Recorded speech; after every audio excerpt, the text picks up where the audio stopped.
Bismillahirrahmanirrahim. Madam Adrienne Clarkson, Dr. John Ralston Soule, Premier Kathleen Wynne, Madam Reid, First Lady of Iceland, Your Honour Elizabeth Dardswell, Your Worship John Tory, Ministers, distinguished guests, ladies and gentlemen. This is a deeply memorable moment for me. My warmest thanks go to Adrienne Clarkson, John Ralston Soule, and the Institute for Canadian Citizenship for this wonderful award, and to all of you for sharing in this important moment in my life. Imagine the honor one feels to receive an award named after Adrienne Clarkson, presented by Adrienne Clarkson.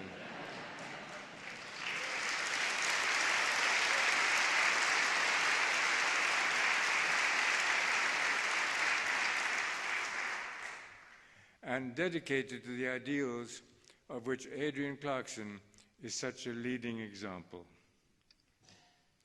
As you know, Madam Clarkson has experienced in her own life what the concept of global citizenship really means. Arriving as a 2-year-old refugee from outside Canada, she became a Canadian citizen in the fullest and best sense. And she also became an extraordinary advocate for what global citizenship truly means. In so many roles, over so many years, as a thoughtful journalist and broadcaster, as Canada's distinguished Governor-General, and as a forceful national matriarch, she has continually been reaching out to diverse peoples in Canada and around the world, not only in eloquent words, but also in decisive action. Madame Clarkson ne s'est pas contentée d'être une amie et une inspiratrice. Elle a aussi été pour moi un partenaire pour qui j'ai la plus grande estime. Sa contribution aux travaux de notre réseau de développement a été marquée par son mandat d'administratrice du Centre mondial du pluralisme à Ottawa, l'un des nombreux projets collaboratifs dans lesquels mes institutions, avec une profonde reconnaissance, se sont engagées aux côtés du gouvernement canadien. One might say that to receive an award for global citizenship from Adrienne Clarkson is a bit like receiving an Excellence in Hockey award from Wayne Gretzky.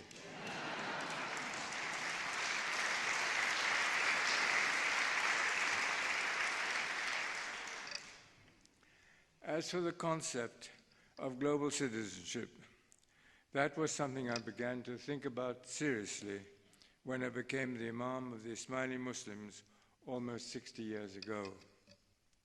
Happily, I was able to share my thinking about global citizenship with the dedicated people of the Arkan Development Network, with whom I want to share this honor today.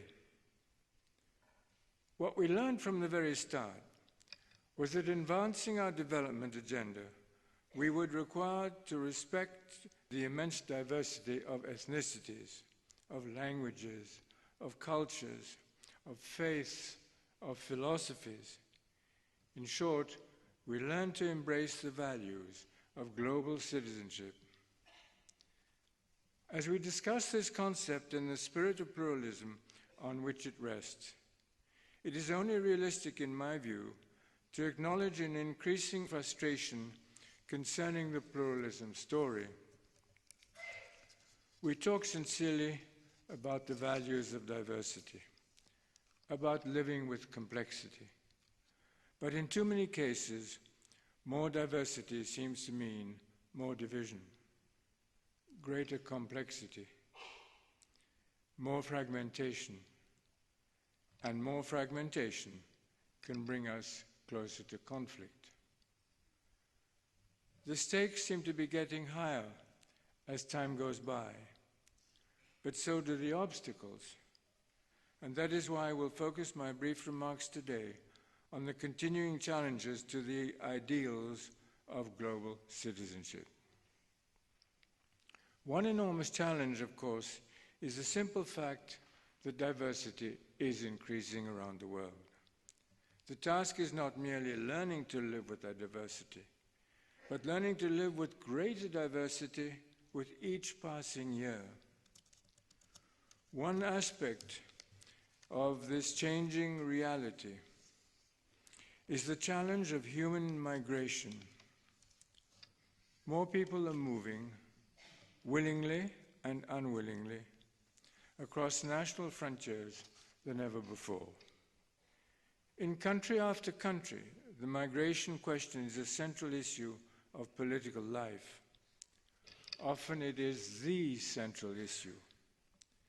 And old habits of mind, including narrow exclusionary definitions of citizenship, have not met the challenge. That was true 3 months ago when Great Britain voted to leave the European Union. It is true in pre-election debates in France, where I now live, and in the United States, where I went to university. It is true in Canada, as you well know, though Canada has certainly been a world leader in expanding the concept of citizenship. But the challenge is felt everywhere. Nor is the migration challenge likely to dissipate anytime soon, especially as war and violence and economic deprivation displace more and more people. In such a world, the other is no longer a distant someone whom we encounter primarily in the pages of a magazine or on a video screen or an exotic holiday trip. The other, increasingly, is someone who appears in what we think of as our space or even in our face. And that reality can be hard to handle. When the other is seen as a potential competitor for a job, for example, even when this fear is unfounded, then the challenge of pluralistic attitudes becomes even more difficult. For those who feel insecure, it is tempting to look for scapegoats, for someone to blame when their self-esteem seems threatened. Often when we then find it easier to define our identity by what we are against than by what we are for. Such fears may be culturally based or economically driven or psychologically rooted, but they should not be underestimated, and they will not be driven away by nice-sounding words proclaiming lofty ideals. This is why I would emphasize, as Adrienne Clarkson has always done, our responsibility to improve the quality of life in places throughout the world where that quality is unsatisfactory. Fighting poverty, improving health and education, expanding opportunity as the first manifestation of a healthy, pluralistic ethic. Pluralism means responding to diversity, not only at home, but on a global basis, creating genuine visions of opportunity, wherever constraints or reversals are in the air. But the growing challenge of pluralistic values does not happen only when people move physically from one place to another. As new technologies shrink the planet, distant forces become dire threats. We worry about the perils of environmental degradation, for example, including the specter of climate change. We see how every local economy can be affected by distant economies. We realize how dangerous forces can spread across national borders, deadly diseases or deadly weaponry, criminal networks or terrorist threats. And often the human impulse is not to work across borders to meet these dangers, but to withdraw from a threatening world. One element that complicates this challenge is the way in which we communicate with our global neighbors.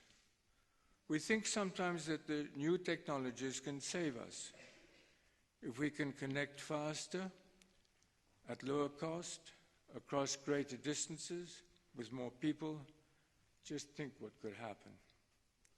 We would all learn more about one another and perhaps understand one another better. But I'm not sure that things are working out that way. The explosion of available information often means less focus on relevant information and even a surfeit of misinformation. Thoughtful leadership often gives way to noisy chatter. Media proliferation is another challenge. What it often means is media fragmentation. Many now live in their own media bubbles, resisting diverse views. New technologies can make communication seem easier, but they can also make pluralism much more difficult. Yet another dimension of the challenge has to do with the realities of human nature. We often hear in discussions of global citizenship that people are basically alike. Under the skin, deep in our hearts, we're all brothers and sisters, we are told. And the secret to a harmonious world is to ignore our differences and to emphasize our similarities. What worries me, however, is when some take that message to mean that our differences are trivial, that they can be ignored and eventually erased. And that is not good advice. In fact, it is impossible. Yes, our understanding and our underlying humanity should motivate our quest for healthy pluralism. But such a quest must also be built on an empathetic response to our important differences. And that, again, is a point which Adrienne Clarkson has emphatically articulated. Pretending that our differences are trivial will not persuade most people to embrace pluralistic attitudes. In fact, it might frighten them away. People know that differences can be challenging, that disagreements are inevitable, that our fellow humans can sometimes be disagreeable. As Madame Clarkson has famously said, and I'm quoting her here, the secret to social harmony is learning to live with people you may not particularly like. My fear is that talking only about our common humanity might seem to threaten people's distinctive identities, and that can complicate the challenge of pluralism. Who am I? Qui suis-je?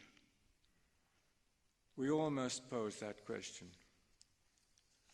Answers will grow out of basic loyalties to family, faith, community, language, which provide a healthy sense of security and worth. But if the call for pluralism seems to dilute those old loyalties, then that new call may not be effective. Embracing the values of global citizenship should not mean compromising the bonds of local or national citizenship. The call of pluralism should ask us to respect our differences, but not to ignore them, to integrate diversity, not to depreciate diversity. The call for cosmopolitanism is not a call to homogenization. Try and spell that word out. It means affirming social solidarity without imposing social conformity. One's identity need not be diluted in a pluralistic world, but rather fulfilled as one bright thread in a cloth of many colors.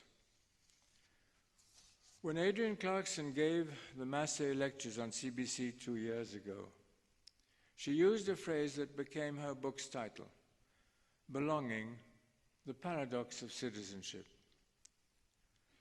The word paradox expresses precisely the challenge I have been discussing. Perhaps the key to resolving the paradox of citizenship is to think about layers of overlapping identity. After all, one can honor a variety of loyalties to a faith, an ethnicity, a language, a nation, a city, a profession, a school, even to a sports team. I'm thinking of ice hockey. One might share some of these identities with some people and other identities with others. My own religious community identifies proudly as Ismaili Muslims, with our specific interpretation of Islamic faith and history. But we also feel a sense of belonging with the whole of the Muslim world, what we call the Ummah. Within the Ummah, the diversity of identities is immense, greater than most people realize. Differences based on language, on history, on nationhood, ethnicity, and a variety of local affiliations. But at the same time, I observe a growing sense within the Ummah of a meaningful global bond. When the question of human identity is seen in this context, then diversity itself can be seen as a gift. Diversity is not a reason to put up walls, but rather to open windows. It is not a burden, it is a blessing. In the end, of course, we must realize that living with diversity is a challenging process. We are wrong to think it will be easy. The work of pluralism is always a work in progress. Some of that work will be done in our schools. What I have called the cosmopolitan ethic is not something that we are born with. It is something that must be learnt. Similarly, the Institute for Canadian Citizenship, under the inspirational leadership of Adrienne Clarkson and John Ralston Saul, has been working to give people who are new to Canada a sense of belonging. But this process does not simply take care of itself. It requires planning, it requires persistence, and ever-fresh thinking. It is a work that is never finished.